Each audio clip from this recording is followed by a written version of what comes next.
Happy Homebrew Weekend. We're doing another one. Oh, got more of this all grain ESB. 5 litre keg. A silly amount of beer that's gone. It's not all gone yet, but it's going very, very quickly.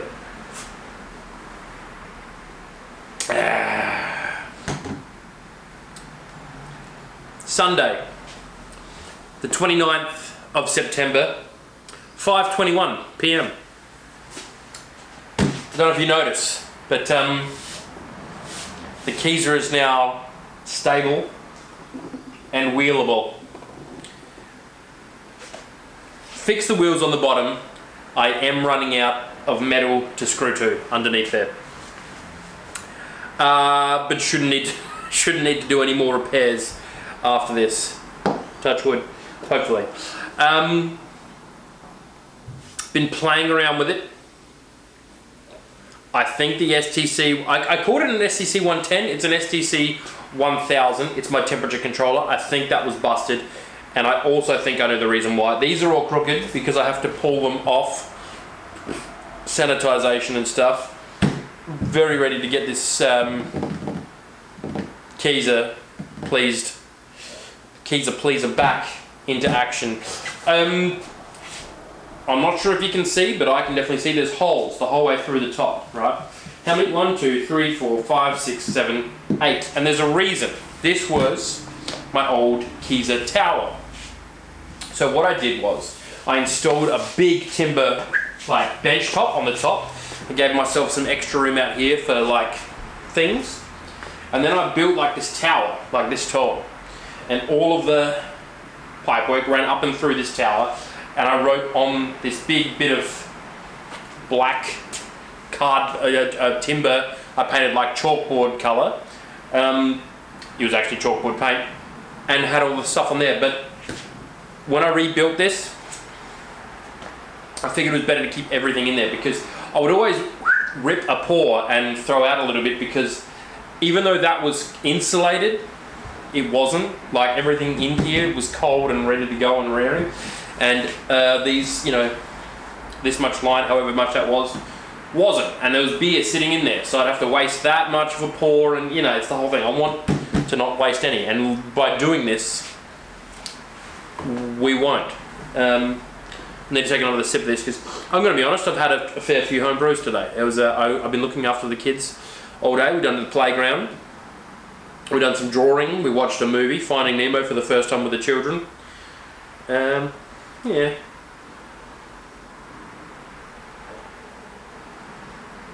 Oh. This is the ESB, right? I've actually been alternating between the ESB and the Freshwork Kit IPA. And I gave this to Georgia. Very, very proud of it, and I was like, "You're gonna love this." And she took a sip, and she went, because she thought it was extremely bitter. And she's like, "Well, you told me it was an ESB, an extra bitter." I was like, "Yeah, but I don't think it's that bitter of a beer." And the only reason I'm saying this is because if you do brew this, and you're like, "I'm going to give this to all of my friends," make sure they're craft beer drinkers, because she is a craft beer drinker. And this was still too flavorful for her. She's been on wines and stuff recently, so her palate's like moved away from bitter beer, and she could not drink an IPA to save her life at the moment. But I thought this had this lovely malty bitterness. There was no like hot bitterness there, but that was still too much of a, I guess, first beer of the day as well. Like, if you could lead into this maybe with some non-crafty beer drinkers, but again, I would recommend a craft beer lover or an Englishman.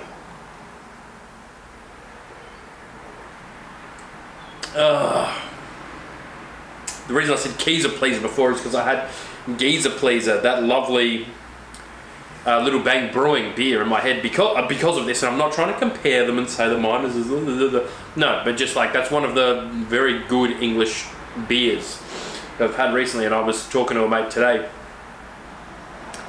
about English beer and why we don't have as much around here, and it's just we couldn't think of a reason. Couldn't think of it. Anyway, what we're going to do today, this is my new STC 1000 controller. I'm going to install this and I'm going to show you how to install it.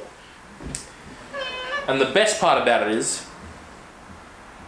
I'm an electrician, so I can explain what this stuff is. And maybe I'm very lucky. I don't find myself lucky for becoming an electrician. I really wished I was smarter and could become a doctor or a lawyer or something. But I'm also going to fill these holes in. And yeah, just going to do a couple little repairs. This thing's, I'm so excited to have this back up and running, pouring beers properly, and you know, just I'm really enjoying doing this again. I'm very happy about all this at the moment. So yeah, I want to get this back in. So like fixing, I've had about an hour today. Thank you, Georgia. Where she has looked after the children, while, you know, I did look after them all day. I shouldn't be blaming that. We're parents and trying to give each other our own time. I feel very lucky to have her. So, I'm going to move the camera and show you how to install an STC 1000 temperature controller to control the temperature of your freezer, or fridge, or whatever you'd like. Okay, here is the old STC 1000, okay? Over here on this side, you can see that it says power, right? That's your power in, 110 volt to 220 volt AC, right? So these two terminals here are gonna be your power in, right? So I'm gonna keep adjusting this because I don't know how to use cameras really well. There we go. The next terminals across your sensor, that's your temperature probe. So these two here are going to be your temperature probe, right? Then we have a heating and a cooling component, right? So if you have if you're using this to like temperature control your mash tun, you could wire in a heating element into there. And then you could also wire in, I don't know how you would call anything electrically like that, but anyway, this is how you use it. Like, you know when you get these, I'll show you the units actually.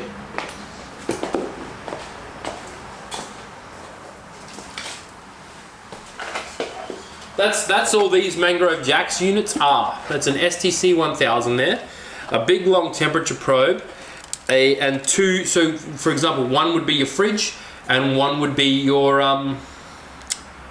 like heat belt or whatever, and you'd set the temperature of 18 degrees with a 1 degree variance, and then you would like kind of, you know, wire keep your temperature for your fermentation at 18 degrees with a 1 degree tolerance. So that's where, try to get this the right way, there we go. So over at the very far end is our cooling terminals. So that's what we're going to wire in, the active and the switch wire for our fridge or freezer, right, in this case.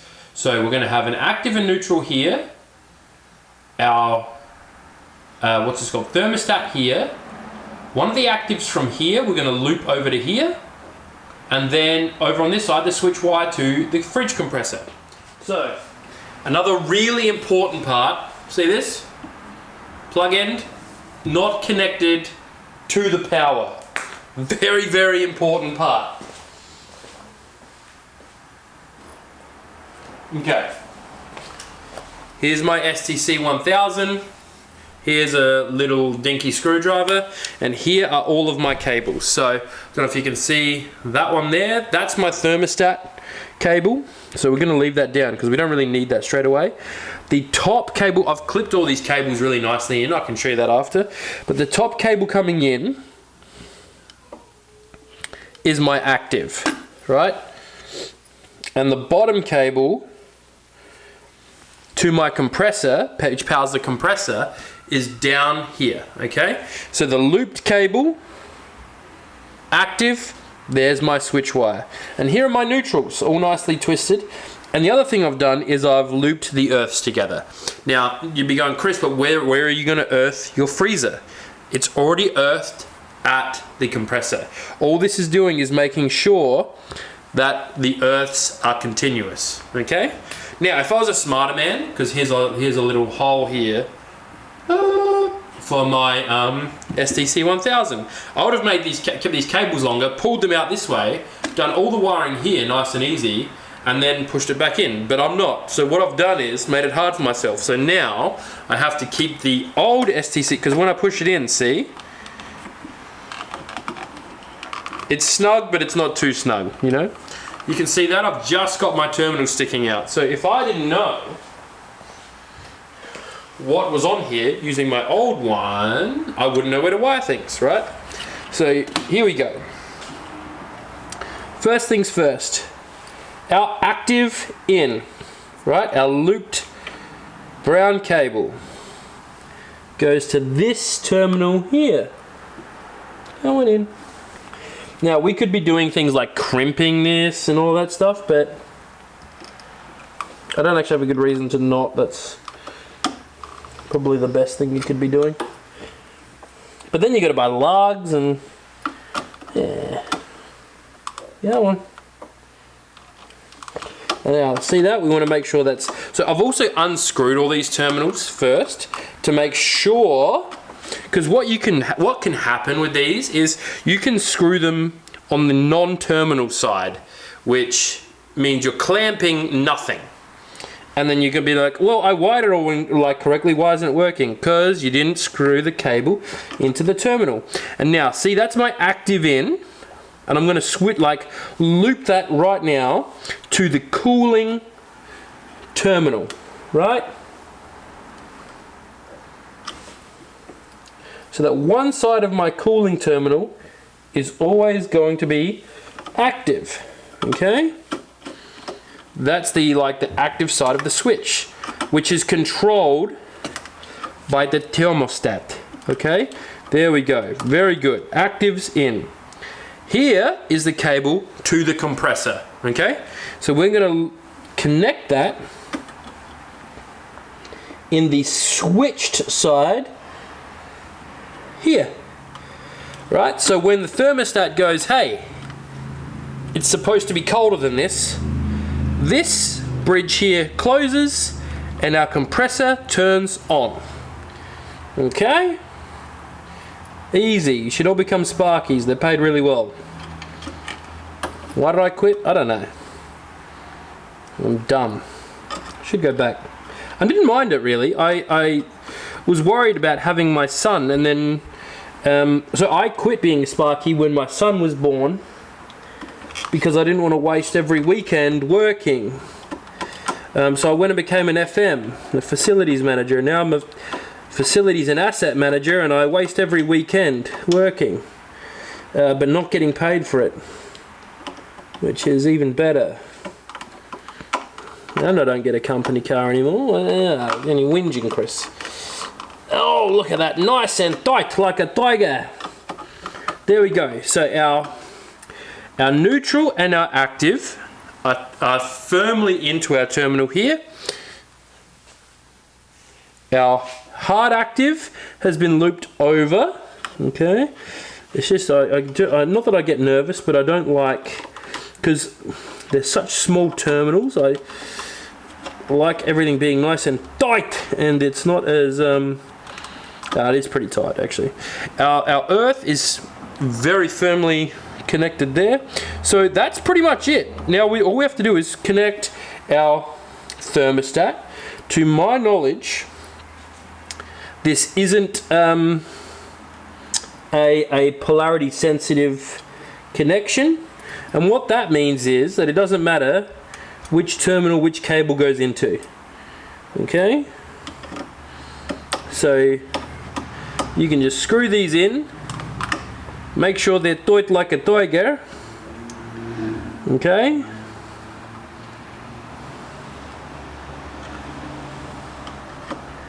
and then Robert is your father's brother. Okay, look at that, nice and tight. Check all the cables, make sure everything's tight. And what I'll do now, I'll show you, hopefully, let me take this out of this little cat's cradle here. Whoops, here we go. And I'll show you, here we go, look at that. Ooh, ring-a-ding-ding. There's my gas manifold. There's the holes we're about to fix. There's that lovely clipped section of cable, and I'll take you around here and show you what it looks like on this side. See? Ring-a-ding-ding. There we go. So there's my thermostat that's just going to sit there and take a reading of the entire fridge, so we're not taking a reading of any keg. And then I've got to put something over that because I know what all of that is, but my darling friends who aren't all electricians will be getting their hands in everywhere, and I'd hate for them to get a little bit of a shock. So I'm going to set this back up on the tripod and we'll test her out, see if it's working. Okay, now I need my beer. Thank you. Cheers. And I'm not going to stand on this side all the time, but what I'm going to do right now is I'm going to plug this in. When we plug it in, we should see some red lights come on here. And that'll be a great success. Alright.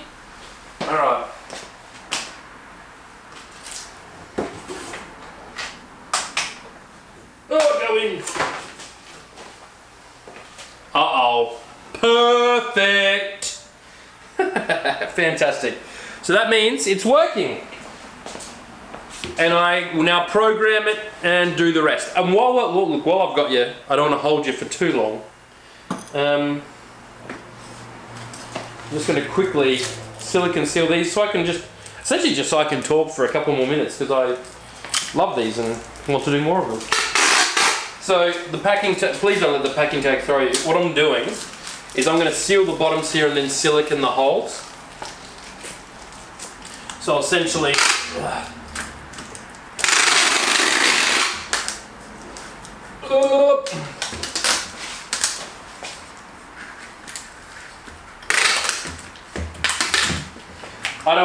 I just want to properly seal this, right? So this packing tape is not staying.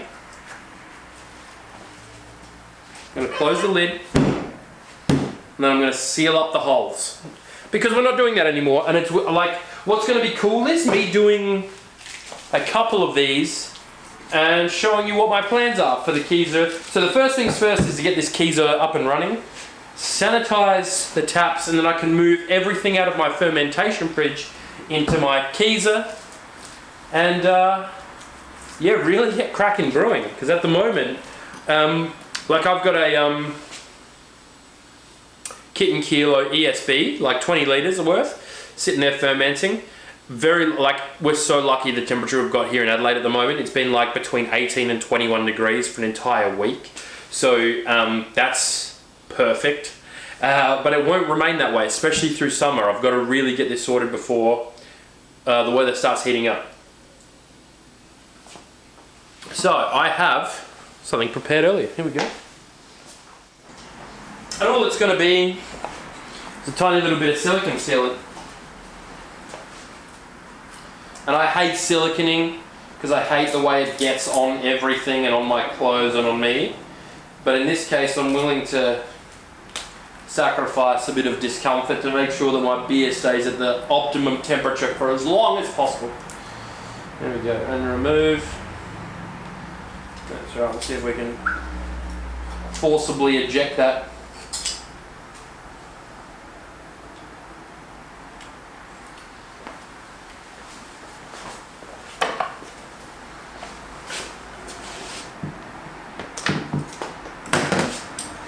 How far down did that seal to? Still going? Oh no, alright, how about this? I'm going to put a new silicone head on. Yeah, it's still wet there. Perfect.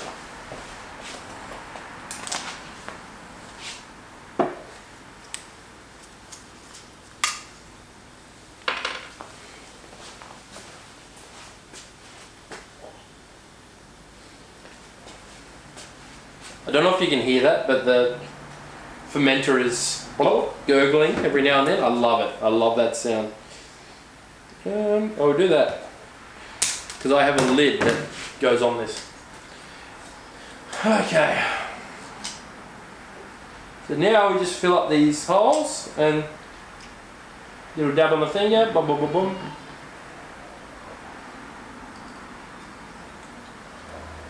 Perfect. So, I'm kind of curious what type of like beer dispensing stuff people have at their places. I've only been to like a few of my friends who homebrew, and they've all bought like the professional like kegerator X series stuff, and I'm like, it is really cool and it looks really nice, and they've actually got them inside, which is also like cool in itself. But like even my brew system, like they've bought, you know, Brewzillas or Grainfathers or whatever. I've kind of Frankensteined everything together, and I feel like that's kind of part of being a home brewer, is kind of doing this stuff and turning something into something else. Anyway, I've wasted enough of your time today. I hope you learned something. I hope that was helpful. I hope you're brewing something good. I hope you're drinking good beer. See you on the next one.